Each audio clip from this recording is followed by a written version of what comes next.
Bismillahirrahmanirrahim. Assalamualaikum warahmatullahi wabarakatuh.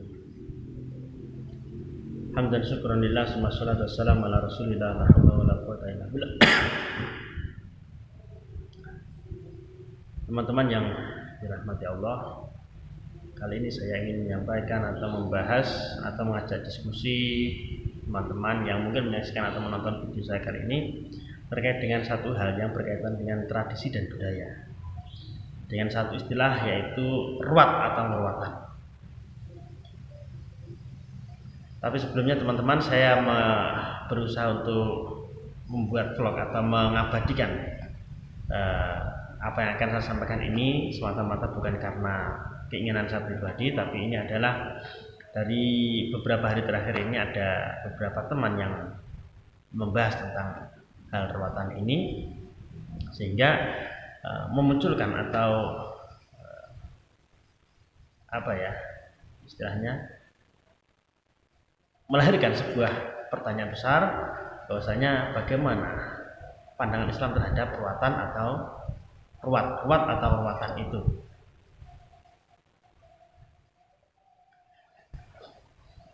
Baik teman-teman, bismillahirrahmanirrahim, akan saya jelaskan sebagaimana kemampuan saya, sebagaimana pemahaman saya. Jadi nanti ini saya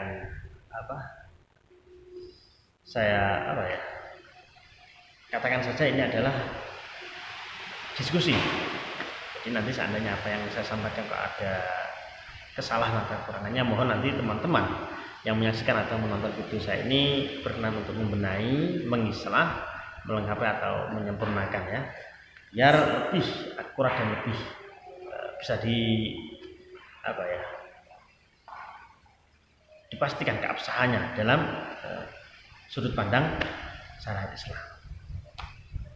Baik teman-teman, kita kembali ke pertanyaan bahwasanya bagaimana pandangan Islam terhadap ruwat atau ruwatan. Begini teman-teman, ruwat atau ruwatan itu sebenarnya baik dalam sudut pandangan Islam atau syariat Islam manakala kita mengartikan atau memahami makna ruwat atau ruwatan itu dengan sesuatu yang sifatnya positif. Contoh, ruwat atau ruwatan kita maknai dengan ngudari karutan atau membuka permasalahan-permasalahan, ngudari perkara-perkara sing sifatnya ruwet gerundel yang ada pada diri kita, yang ada pada diri manusia. Itu ruwatan, itu bagus kalau memang difahami semacam itu.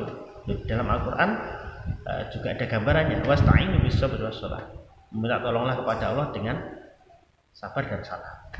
Ada lagi di dalam Al-Quran, wa idza asabathum musibah qalu inna lillahi wa inna ilaihi raji'un. Seandainya ada masalah musibah pada diri kita,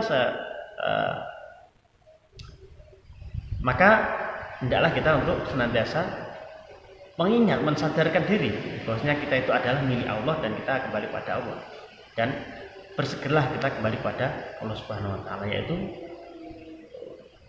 beristighfar, berselawat, berzikir, berdoa dan sebagainya.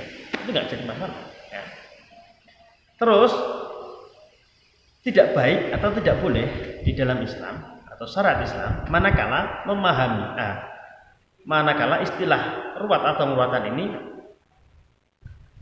memang dipahami semata-mata hanya dia itu nguri-nguri atau menghidupkan tradisi atau budaya nenek moyangnya saja, tanpa paham betul, tanpa mengerti betul apa makna dan tujuan daripada ruwat itu sendiri atau ruwatan itu sendiri. Nggak tahu filosofinya apa, maknanya apa, nggak jelas. Ini tidak boleh dalam Islam. Karena apa? Ada unsur subhat di dalamnya. Ya. Taklid, semata-mata taklid dengan tradisi itu tidak boleh. Ya. Kalau ittiba boleh mengikuti sesuatu meskipun itu tradisi, tapi kita tahu dasar, tahu filosofinya, maksudnya apa, tujuannya apa. Tapi kalau kita tidak mengetahui apa dasarnya, apa tujuannya, apa filosofinya, itu enggak boleh dalam Islam semacam itu ya. Artinya ada dua bentuk untuk masalah pemahamannya, yaitu baik apabila kita memahaminya dengan sesuatu yang sifatnya evaluasi diri atau muhasabah diri, yaitu ngudari karutan yang ada pada diri kita atau manusia, itu berarti kan artinya evaluasi atau muhasabah diri, bagus dan diajarkan dalam agama. Dan tidak baik atau tidak boleh manakala kita semata-mata mengikuti tradisi dan budaya nenek moyang saja. Tidak.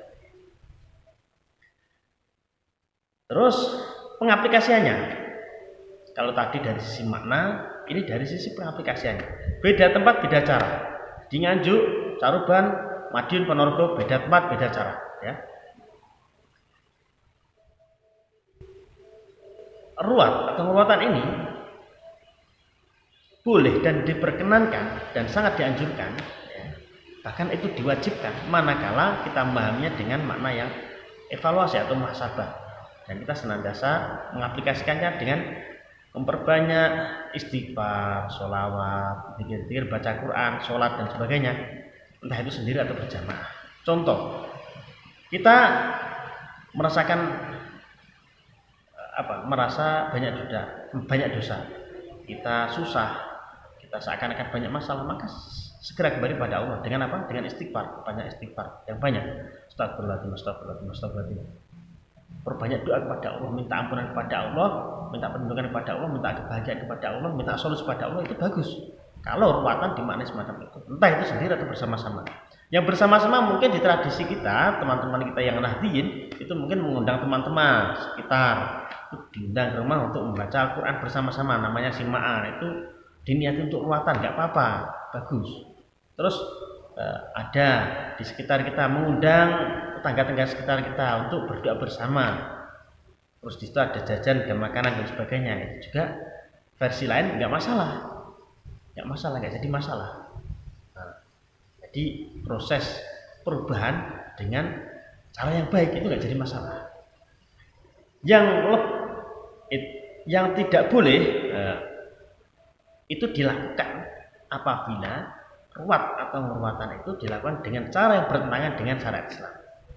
Contoh, ya, makanya tadi di awal saya sampaikan beda tempat beda cara. Kalau di daerah saya itu namanya ruatan itu ya semacam mengundang teman-teman, tetangga-tetangga itu gendurian, doa bersama, menyampaikan hajatnya, minta doa kepada teman-teman dan seterusnya. Itu kan nggak jadi masalah. Tapi di sebagian di daerah luar Caruban, luar Madiun itu ada, kalau ruatan itu justru malah mengadakan namanya jaranan, terus seperti kledian, semacam itu. Karena yang pertama kesalahan dia ketika memahami namanya ruatan itu ditafsiri ruatan itu proses membahagiakan diri, bukan evaluasi atau muhasabah, tapi membahagiakan diri. Akhirnya dia mengaplikasikannya ruatan itu dengan mengadakan itu jarana, kledian, dan yang di dalamnya ada unsur-unsur syubhat, bahkan ada unsur-unsur yang bertentangan dengan syariat. Contoh, di dalam jaranan itu kadang terjadi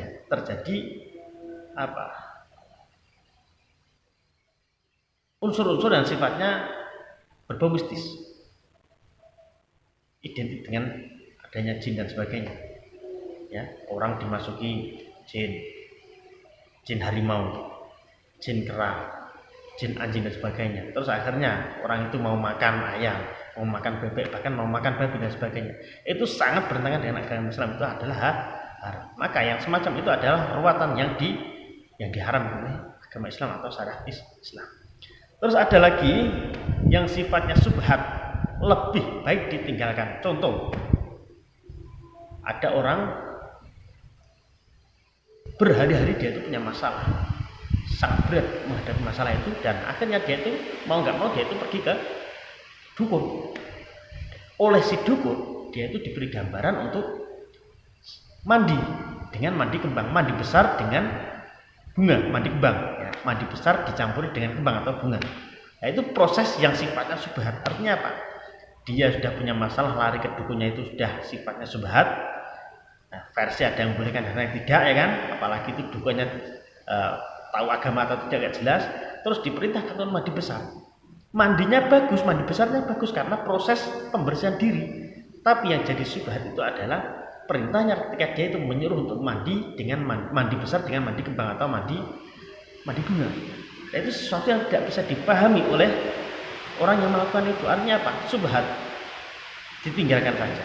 Ya, jadi yang semacam itu silahkan ditinggal. Jadi dari sini teman-teman sudah sangat gamblang sekali insya Allah ya. Di ruwat atau ruwatan itu seandainya dimaknai dengan evaluasi atau muhasabah diri dengan cara memperbanyak zikir, memperbanyak istighfar, sholawat, membaca doa-doa, membaca Al-Quran, atau bahkan memperbanyak salat, minta pertolongan kepada Allah, itu insya Allah sesuatu yang sangat luar biasa dan sangat dianjurkan di dalam syariat Islam. Hanya saja di situ namanya ruwat atau ruwatan itu istilah Jawa.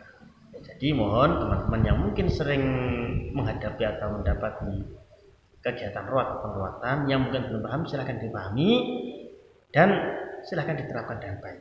Karena sebenarnya kalau saya pribadi melakukan ruwat itu tidak ketika menghadapi masalah berat saja, tidak.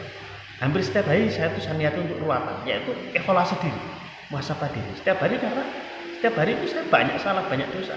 Oleh karena setiap hari kita senantiasa mensadarkan diri kita untuk senantiasa menambah kualitas kebaikan kita dengan apa?